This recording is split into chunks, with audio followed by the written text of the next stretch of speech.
Greetings and welcome to the Reparenting Daily podcast. In this podcast, we'll dive deep into reparenting, exploring all of the tools and resources that you'll need to help you along your journey. This podcast is divided into 3 sections. The first is a daily reading. The second is a discussion of the reading followed by suggested journal prompts.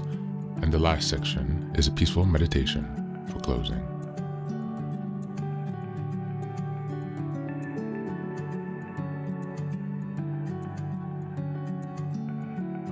Good morning, good afternoon, and good evening from whenever and wherever you're joining us today.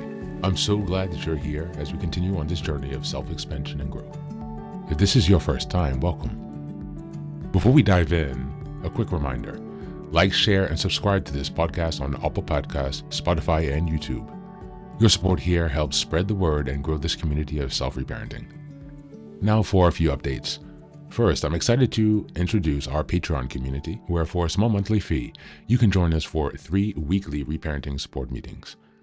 Sundays, we have a guided meditation for emotional grounding. On Tuesdays, we have a book club discussion for deeper discussions and growth. And on Thursdays, we have open topic conversations for real-time support on any topics that may come up. You can find all of the details about what's included in this community by going to the Reparenting Daily website and checking out the community tab. In addition, we now have a WhatsApp support group, a global network of fellow travelers available anytime you need encouragement, guidance, or simple connection. This is just one of the many ways we're building a strong, supportive space for your reparenting journey. The next announcement is that I've just released my first few books.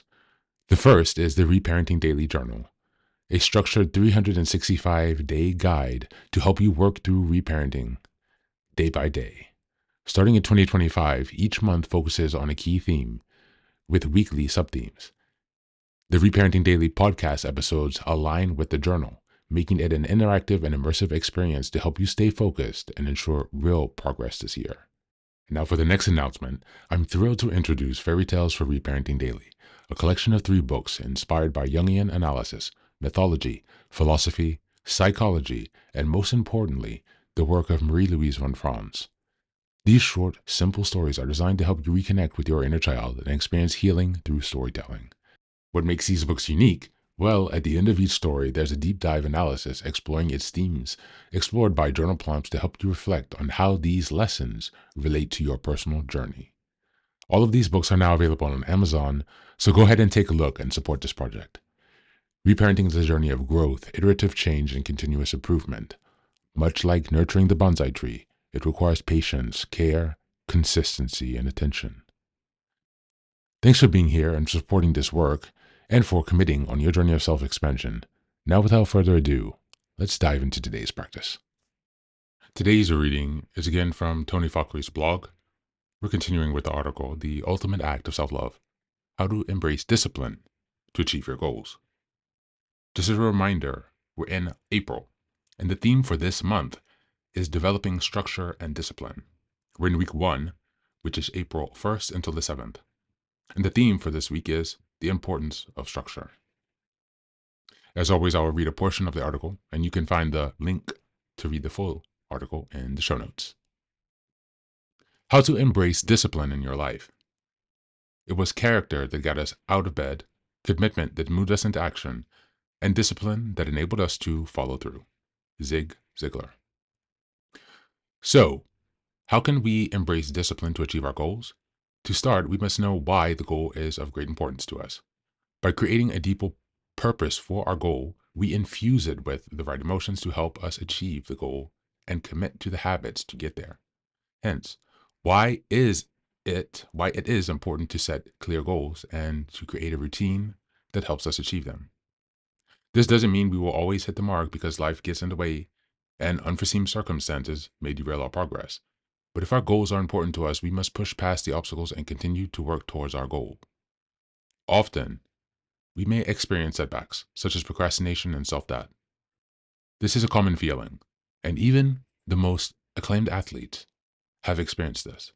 However, if they are committed to their goal, they find a way around it and draw on their inner resources to overcome short-term setbacks.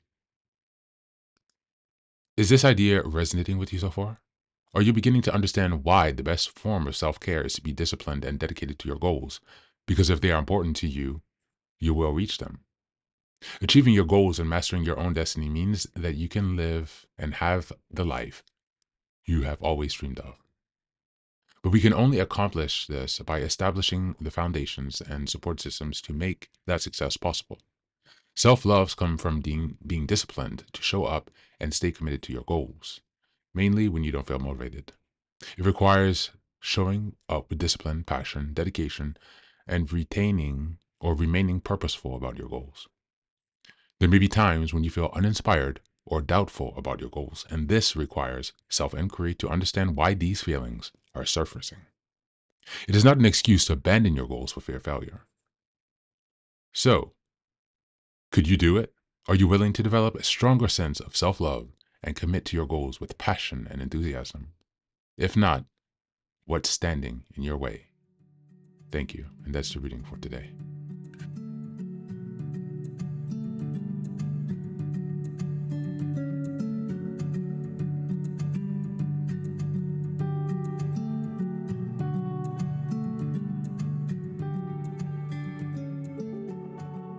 Welcome back, welcome back. This reading powerfully reinforces the message that discipline is not restriction. It is liberation through commitment. In the context of reparenting, embracing discipline is how we step into the role of our own inner guardian, mentor, and guide, our own inner loving parent. It's not about perfection, but consistency, showing up for ourselves even when it's hard, even when the motivation isn't there. Just like a good parent helps a child keep going after a setback, we reparent ourselves by staying connected to our purpose, working through the emotional resistance, and lovingly holding ourselves accountable. The message here is clear. We do not wait for perfect conditions. We build structure to carry us through life's inevitable waves. This is vital for those of us healing from emotionally immature or chaotic environments, where discipline may have been misused, absent, or linked with shame. In reparenting, we define discipline as an act of devotion to our growth, not punishment for our flaws. We learn to build the scaffolding that holds us through discomfort and to value the process of showing up over the illusion of perfection. As the reading suggests, achieving our goals begins with knowing why they matter and being honest about what's getting in the way. When we treat discipline as self-respect in action, we start to believe in our ability to build a meaningful, purpose-driven life. As we move on to the journal prompts today, number 1, what personal goal deeply matters to me right now and why? Number 2, what fears or excuses tend to pull me away from staying disciplined? And number 3, how can I reframe discipline as a loving act of self-care rather than self-punishment? Thanks for being here as always. Take care of yourself and please do be well.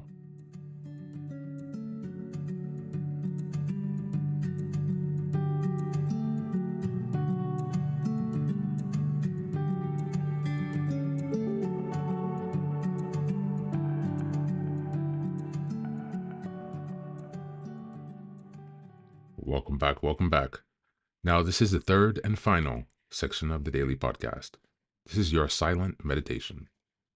Please go ahead and find a space where you can be comfortable and undisturbed, where you can relax and spend some time with yourself for this 10-minute silent meditation. You can choose to be sitting, standing, lying down, or in whatever position makes you comfortable today. Take a moment to simply be with yourself. Focus on your breath and gently connect with each part of your body. If thoughts arise, don't let them overwhelm you. Just observe them without attachment. Imagine them as leaves drifting down atop a river, passing by without needing your engagement. Stay present, grounded, and open to this moment, no matter what time you are listening and practicing this meditation. Namaste.